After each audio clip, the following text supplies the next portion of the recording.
Moving to Shama. Urmi Group is one of Bangladesh's leading ready-made garment companies that has engaged in diversity and inclusion initiatives with a strong focus on inclusion for persons with disabilities in the workplace. Drawing on your experience, what practical tools and policies have proven most effective in advancing inclusive employment for persons with disability? And how can businesses, especially SMEs and those in the Global South, be encouraged to view DEI as a strategic asset during economic and political uncertainty? Thank you. Good morning to all of you.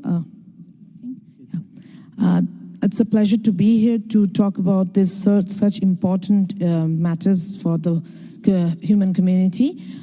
Thank you again to introduce me as the representative of Ready-Made Garments Company from Bangladesh, but also I represent the Board of Trustees of the Bangladesh Business and Disability Network, which is working very closely with different companies in the private sector.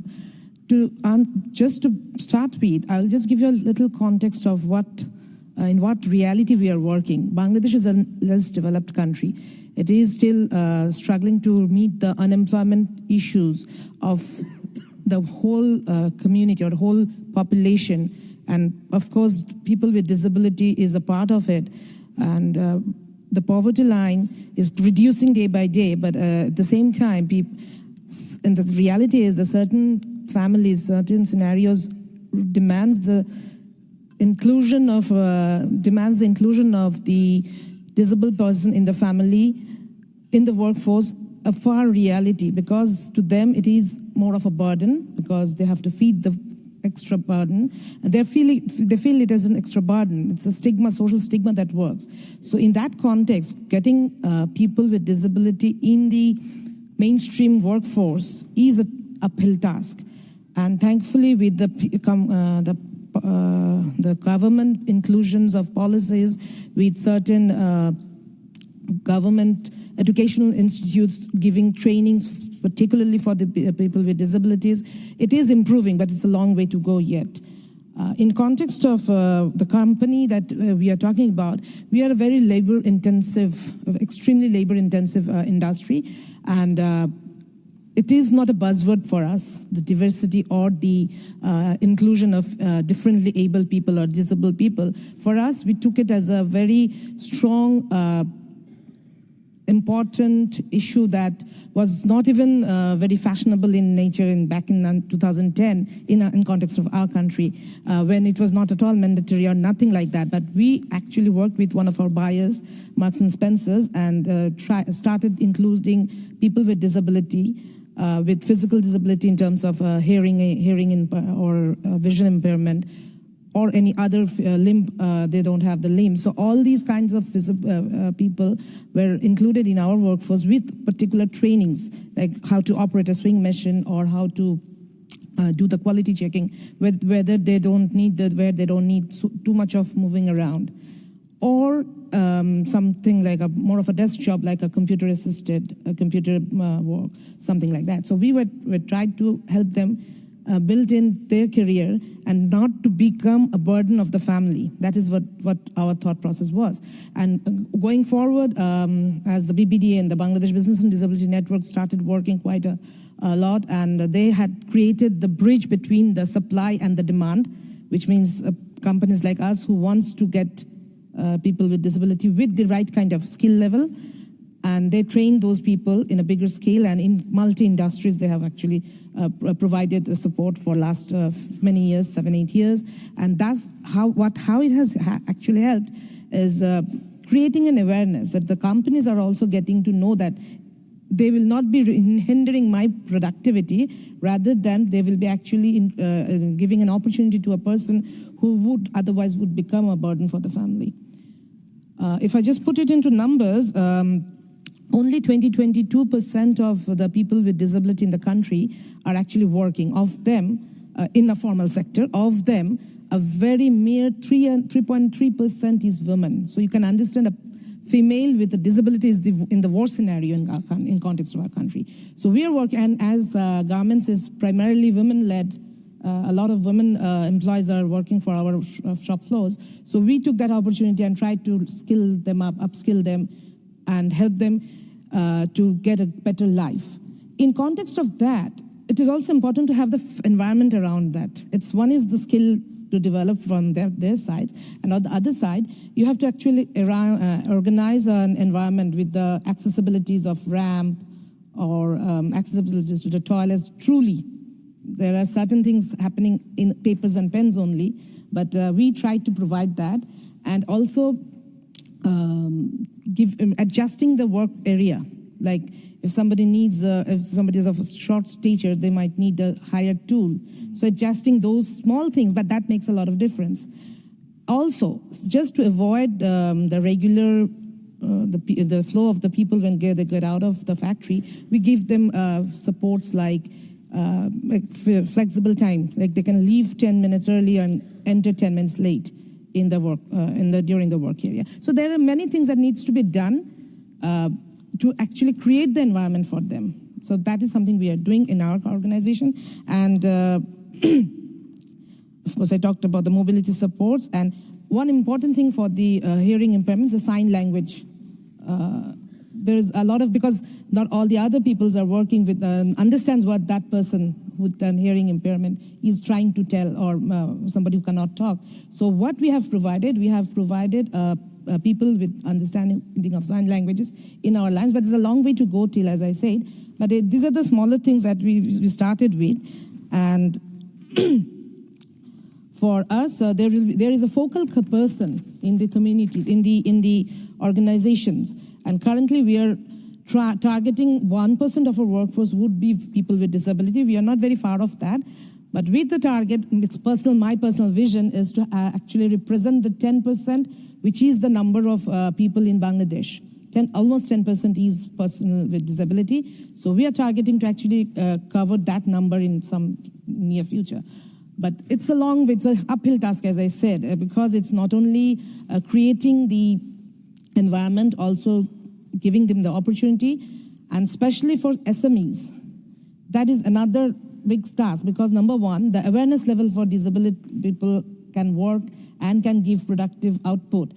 It's a very low in Bangladesh. People, they don't want to spend the extra money or the extra resource for giving them that opportunity. So for the SMEs, it's an extra difficult move, I would say. So for that, there's a policy that needs to be put in Bangladesh from the government side, and also organizations like BBDN, and there are other organizations who are working to create the awareness building and provide them with the right kind of skill. That is very critical, because at the end of the day, we are in the private sector, have to give, we have to create that economic benefit out of the whole process that we are getting. But at the same time, we are actually trying to be very responsible as an organization, also from the BBDN part. We want to uphold the task of getting the persons with disability in the context of the country, getting them in the mainstream is of utmost importance. Thank you very much. Okay, so I'd like to start the Q&A. Hello, good morning. I'm Sunita Thapa from Nepal, and I'm a deaf person. I am a parliamentary in the province in Nepal, one of the provinces in Nepal. So I'm here representing the indigenous people supported by the voluntary fund.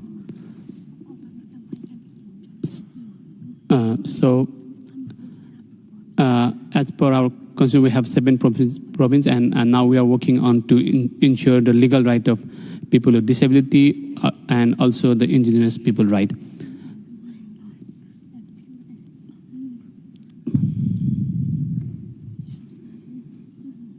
So I'm very grateful for UN Voluntary Fund for giving this opportunity to represent both people with disability and indigenous group, the intersectionality approach. Thank you very much for the opportunity. So coming to the presentation, I'm very grateful to learn about the Bangladesh practice on inclusion of person with disability in workforce. And I think one of the important aspects she highlighted about women with disabilities. I think this is very exemplary work for the whole world as well. And I have one question to her. So when we talk about people with disabilities, again, there's intersectionality about like women with disabilities, representing different indigenous groups. And so when we talk about DEI, so we feel that in our countries, like people with disabilities, women with disabilities are invisible. They are not seen in the scene. So how we can ensure DEI for the women with disabilities and also who are in rural areas with other identities. So how we can look at different intersectionality approach in that. That's how we can look at that. Thank you very much. Yeah, maybe one more here. Bonjour, je suis Nora Taylor. Good morning. Nota Misha from the Democratic Republic of Congo. The question I'd like to put is on persons with disabilities, because they're not at all represented. They are really seen as barriers, and so I'd like to know how persons with disabilities can be integrated in companies, in the labour force, and also LGBTQ plus people who are often seen in our society as witches and harassed for this. And so we'd like to know what we can do to try to assist these categories of persons. Thank you. Thank you. A very important question of women with disability from my Nepalese friend. And it's heartening to see you here. Thank you for coming. To answer to your question, it is also connected with the SME part of the discussion that we were having, because it's very important to have the understanding in the context of South Asia that women are not easily getting out of home. So it is a possibility that if we can actually train, the inclusion of the government policies and the training, vocational training or other trainings institutes coming in, where they can be trained for the women with disabilities can be trained in their localities, in their villages or areas, where they can start their small businesses or work from home. Both can be an easier step in context of South Asia, rather than getting them into the bigger cities and because that requires a lot of other infrastructural support, which is not so easy to arrange. So that is one thing that needs to be done. The other question that you had also was about the inclusion of women as such, not only smaller units, the SMEs, also in this women. So this actually magnifies the importance of having small that we have started with the Bangladesh government in terms of creating those training centers. We have started the process from the Business and Disability Network that can be arranged. So that is something similar for Nepal could be possible. And secondly, to answer to the question from Congo, I think it is very important to have the focus from the companies. The companies has to be top driven. Like for us, if I share our experience in the garment sector, our CEO was very focused on having them onboarded from a very early starting age of the organization, and thus we are actually from the top to bottom. Everybody knows, and we have fixed up a target not to drive that number, also to give them the qualitative environment that will help them to proceed in life, and also not only having them onboarded, also show them a career path that will be helping them to sustain their job, sustain their work. So it is very important at the same time from the top, and also to create the environment, to sensitize the general workforce. That is extremely important, because at the end of the day, they will not be working with the CEO, but more likely to be working with the peer group who needs to be sensitized.